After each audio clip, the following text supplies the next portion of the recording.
Brudgommen kommer. Mellem 1765 og 1844 blev de tegn, Jesus havde forudsagt, opfyldt. Jordskælvet i Lissabon 1765 rystede jorden, det første varsel.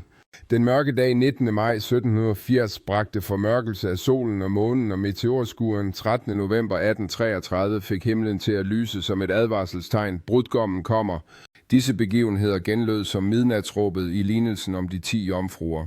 Alle havde lamper Guds ord, men kun de kloge havde olie Helligånden i reserve.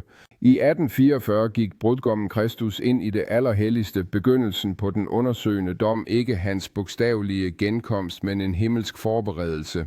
Hver tegn kaldte folket til årvågenhed.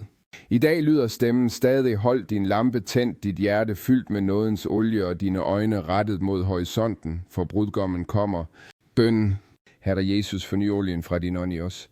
Giv os lys til at våge, tålmodighed til at vente og tro til at følge dig indtil dit komme. Må midnatsråbet finde os med tændte lamper.